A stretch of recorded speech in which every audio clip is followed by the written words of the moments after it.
Comissão de Constituição e Justiça realizou hoje uma audiência pública para discutir a Convenção 158 da Organização Internacional do Trabalho, a OIT.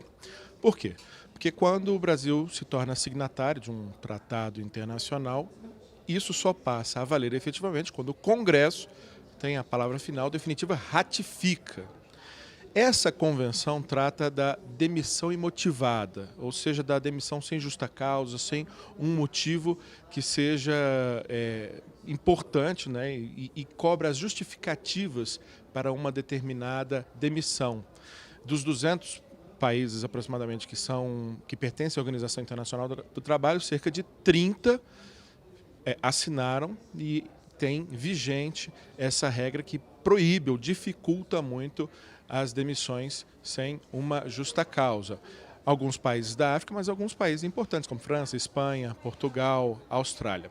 Bom, o fato é que desde 96, no ano de 96, essa convenção do OIT valeu durante um período aqui no Brasil, depois ela foi denunciada pelo presidente Fernando Henrique, parou de valer, e o presidente Lula, em 2008, mandou novamente uma mensagem aqui para o Congresso para ratificação, mais uma vez, da 158. E até hoje, essa ratificação ainda não aconteceu. Pode acontecer se o Congresso decidir. Está aqui na Comissão de Constituição e Justiça para discutir esse assunto. A gente não pode refazer a audiência pública aqui inteira. Eu te convido, se tem interesse, a assistir, porque ela foi muito profunda, entrou em muitos detalhes desse processo, mas a gente pode resumir um pouco ela para você, trazendo alguns pontos aqui, de um lado e de outro, de uma visão e de outra, a respeito do assunto. Por isso eu convidei o Antônio Cardoso Lisboa, que é advogado da divisão sindical da Confederação Nacional do Comércio, portanto, uma confederação patronal. E para falar pelo outro lado, o Tadeu Henrique Lopes da Cunha,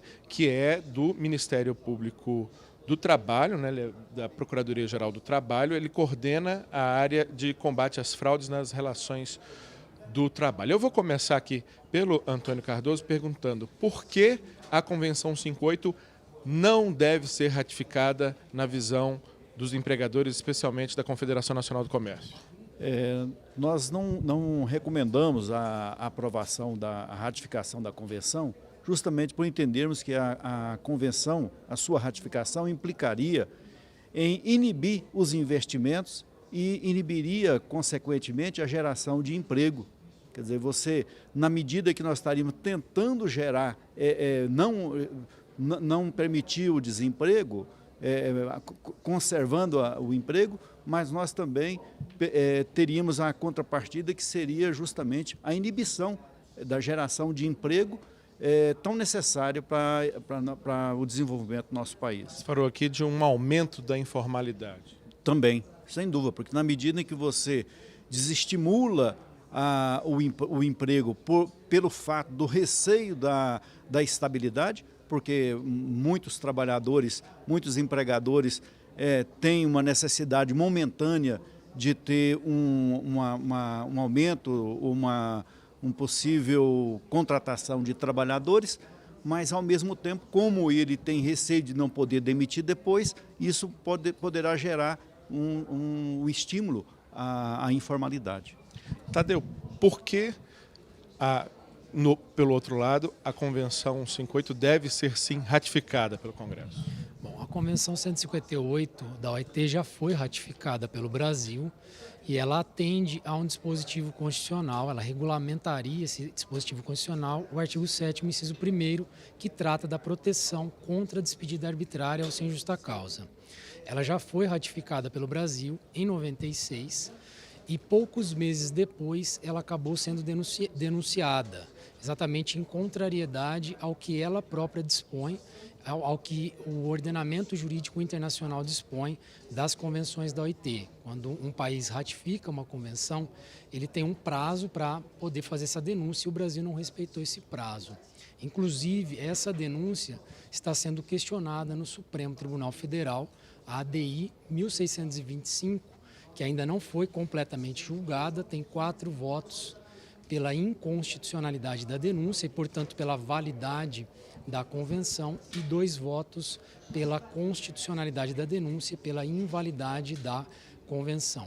Juridicamente falando, a convenção ela traria uma regulamentação da proteção contra a despedida arbitrária, ou sem justa causa, que é um direito previsto na Constituição, mas que ainda não foi regulamentado, e que não há incompatibilidade dela com o Fundo de Garantia do Tempo de Serviço, que também está previsto na Constituição em um outro dispositivo, no inciso 3º.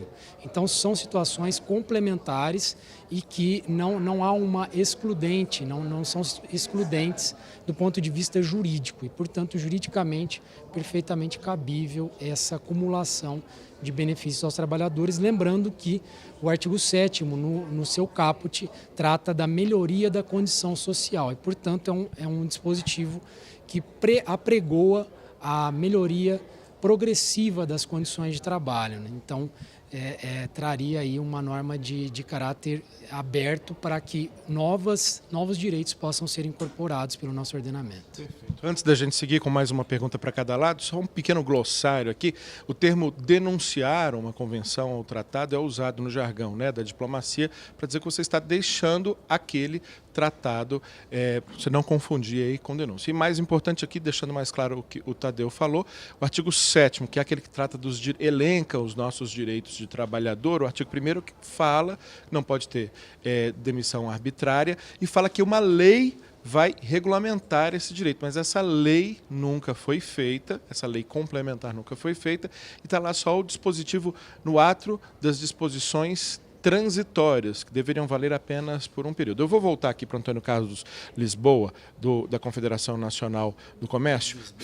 Lisboa Cardoso, fazendo trazendo aqui um dos argumentos que foram apresentados por um representante dos magistrados do trabalho, do juiz do trabalho, que, na verdade, a Convenção 58 busca proteger o trabalhador, mas ele também protege o empregador no sentido de que ele diminui essa altíssima rotatividade que existe no mercado de trabalho brasileiro, que faz com que o empregador treine alguém, daqui a pouco perde esse alguém. Depois tem que investir para treinar de novo. Como é que o senhor vê esse argumento e que outros argumentos o senhor quer colocar aqui em debate? O argumento, ele não, na realidade, ele não se aperfeiçoa, ele não se sustenta. Não se sustenta. Primeiro porque a questão de... Existem muitas críticas a algum sistema de pessoas que não se reciclam, não treinam, justamente porque alcançaram um determinado nível que não pode ser desempregado, quer seja por algum tipo de estabilidade. Então, seria um caso desse aí de pessoas que estariam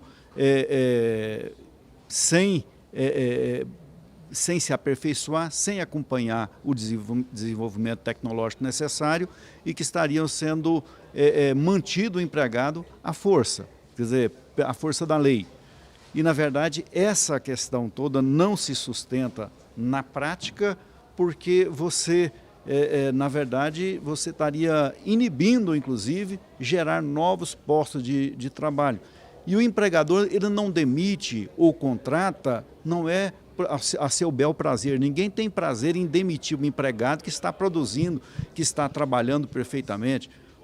Às vezes, a demissão ela é obrigatória pela situação econômica. E aí você teria uma situação que, em vez de você perder um emprego, todos perderiam porque levaria empresas à própria falência. Mas a situação econômica, ela não está coberta por essa situação? Uma empresa não pode demitir alegando situação econômica? Não, aí é que você até pode, mas o processo instituído pela própria convenção, que é previsto ali, como foi bem explicado aqui até pelo representante da ANAMATRA, ele seria muito mais complicado do que uma simples demissão e a pessoa buscar seus direitos na justiça. Teria indenização, mas seria algo muito moroso. Até lá, a empresa já teria fechado. Muito obrigado, doutor Antônio Lisboa. Vou trazer, então, essa informação aqui para o procurador Tadeu conversar com a gente sobre esse detalhe, que é também um argumento trazido aqui, dizendo que o grande problema nem é a proteção ao trabalhador em si, mas o fato de que nós temos uma justiça ainda tão lenta no Brasil, com um processo durando, em média, 6 meses e meio, que quando a justiça viesse a definir a indenização por uma demissão imotivada, uma demissão que seria ilegal, essa indenização já seria tão alta que quebraria as empresas. Como que o senhor vê esse argumento que diz respeito menos ao que prevê a convenção e mais a ver com a nossa realidade, especialmente do judiciário? Bom, primeiramente, a gente definir do ponto de vista jurídico se algo é possível ou não a partir da morosidade da justiça é um argumento que a gente refuta, porque quase nada seria deferido, então, do ponto de vista jurídico, se a gente ficasse sempre com esse argumento.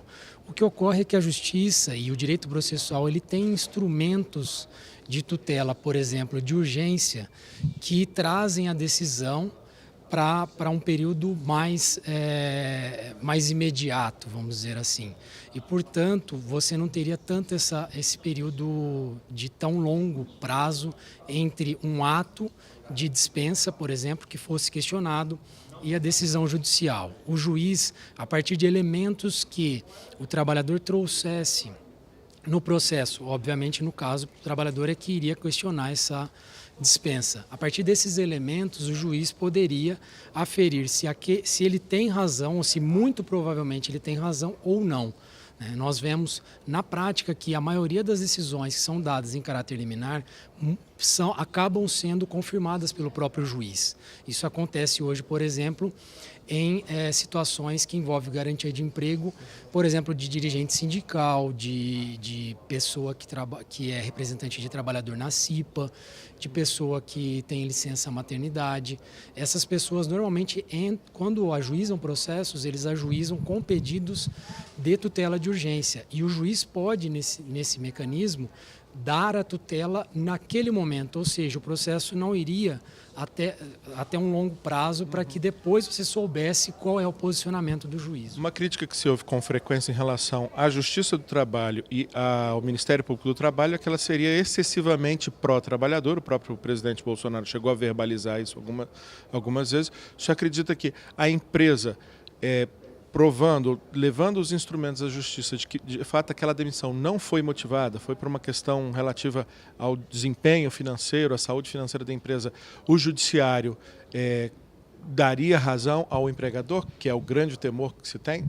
Cabe ao judiciário e ao Ministério Público do Trabalho fazer valer o que a ordem jurídica prevê. A Constituição Federal, ela traz uma série de direitos aos trabalhadores, ela preconiza a valorização do trabalho humano, a liberdade de iniciativa deve ter um valor social. Então, para efetivar esse arcabouço jurídico, cabe ao judiciário interpretá-lo. Então, se a ordem constitucional ela traz direitos a essas pessoas, cabe a nós, operadores do direito, fazer valer a ordem constitucional. Então, a discussão ela entra num outro plano. Então, a Justiça do Trabalho, quando ela, em tese, favorece o trabalhador, não é que ela está favorecendo o trabalhador, ela está fazendo cumprir uma disposição normativa que está prevista na legislação, tanto constitucional como infraconstitucional, como nas leis em geral. Então, o argumento ele não é válido, exatamente por isso, porque cabe a nós trabalhar nessa perspectiva da ordem jurídica como ela é, e não como talvez alguém quisesse que ela fosse. A ordem jurídica é essa hoje e cabe a nós trabalharmos em cima dessa ordem jurídica. Perfeito. Agradeço muitíssimo mais uma vez, Tadeu, ao Antônio, e quero levar a você a informação de que aqui na Comissão de Constituição e Justiça ainda não há relator designado para essa matéria, isso deve acontecer em breve. Foi o próprio presidente da Comissão de Constituição e Justiça, o deputado Felipe Francischini, que convocou, que apresentou o requerimento para a realização desse debate. Acredito que já na perspectiva de criar ali botar na mesa todos os argumentos em torno desse assunto para a designação do relator e para que ele possa elaborar seu parecer. E a CCJ, num primeiro momento, decidir se a Convenção 58 deve ou se não ratificada, e a palavra final do plenário da Câmara dos Deputados. Na sequência, a matéria vai ao Senado. Essa matéria, já, como dissemos, vem desde 2008, já teve outros relatores que apresentaram seus relatórios, mas eles não foram apreciados no âmbito da Comissão de Constituição e Justiça. Mas a gente vai estar aqui para informar você sobre qualquer novidade no andamento dessa e de outras matérias que mexem com a sua vida. Portanto, reforço o convite para você assinar o nosso canal aqui da Câmara dos Deputados no YouTube, clicar no sininho para receber as notificações e ficar sempre atento, porque a gente está levando para você sobre o que o seu representante faz aqui na Câmara dos Deputados. A qualquer momento tem mais. Um abraço. Até.